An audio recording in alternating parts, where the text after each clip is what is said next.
semuanya, perkenalkan nama saya Fatin Sabita Hidayat dengan NIM 24070160069. Di sini saya akan bahas tentang studi kasus tentang intervensi rasa bersyukur untuk menurunkan simptom-simptom depresi pada lansia atau dewasa akhir. Nah, seperti yang kita tahu, depresi ini adalah penyakit yang serius, membuat penderitanya tidak mampu menikmati hidup, menyebabkan penurunan kapasitas untuk melakukan tugas-tugas sehari, bahkan hal-hal yang kecil. Nah, individu yang terkena depresi ini memiliki resiko kematian 2 kali lebih besar. Nah, bisa dengan secara langsung atau bunuh diri, dan yang secara tidak langsung atau penyakit medis.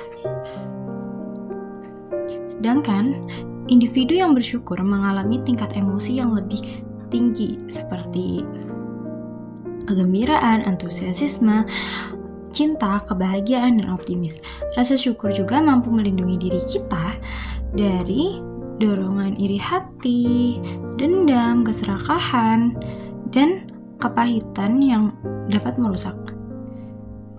Di sini karena kita ngomongin lansia, jadi subjek kita berumur 66 tahun dengan gejala simptom-simptom depresi ringan. Karena beliau ini merasa memiliki pengalaman yang negatif.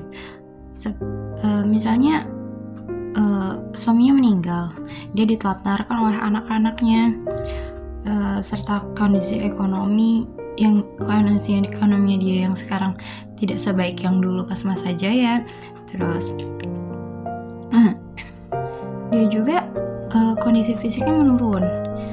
Nah, subjek ini merasa keberatan dalam beradaptasi di lingkungan barunya atau di panti Ureda.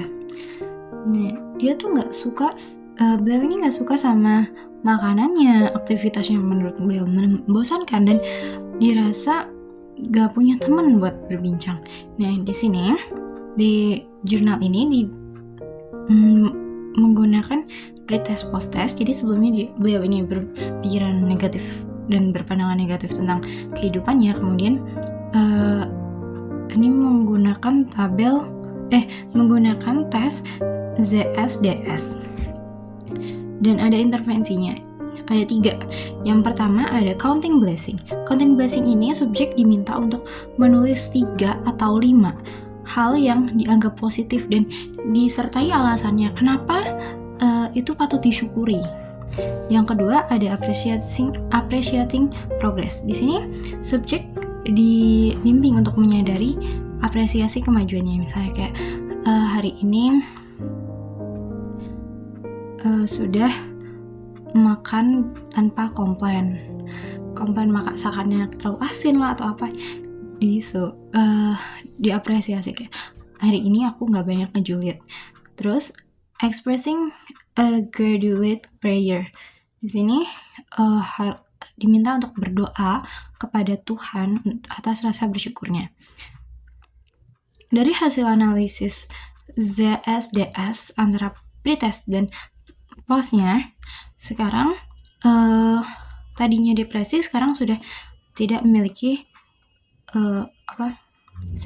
gejala-gejala depresi, dan pola tidur dan nafsu makannya mulai membaik. Nah, seperti yang kita tahu juga, Erikson dalam Sandrock 2012 pernah mengemukakan bahwa tahap ini adalah refleksi terhadap masa lalu yang diakhiri dengan kesimpulan positif atau negatif mengenai kehidupan yang telah dijalaninya. Subjek di dalam penelitian ini cenderung mengalami keputusasaan atau despair, yang memiliki pemandangan yang cenderung negatif dan menilai bahwa seluruh kehidupan belum dijalankan secara baik. Selain itu, ia merasa sulit menerima keadaannya saat ini dan merasa pesimis akan kehidupannya di masa yang akan datang. Secara tidak langsung, rasa syukur ini sebuah penghambat bagi emosi negatif, menurut Nelson dan dalam Killen dan McCaskill 2014, Juga yang terjadi pada lansia ini emosi negatif, perasaan iri, benci, dan lain sebagainya bisa diatasi dengan prinsip bersyukur ini. Dengan adanya rasa bersyukur membuat proses kognitif reforming tampak pada diri pada saat pelaksanaan intervensi.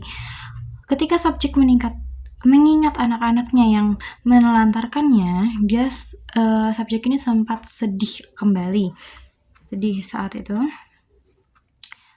Tapi dia ingat lagi, dia bisa ambil sisi positifnya. Subjek akhirnya menyadari kalau anak-anaknya tuh ninggalin dia di panti itu biar kebutuhannya lebih tercukupi. Sekian dari saya. Wassalamualaikum warahmatullahi wabarakatuh.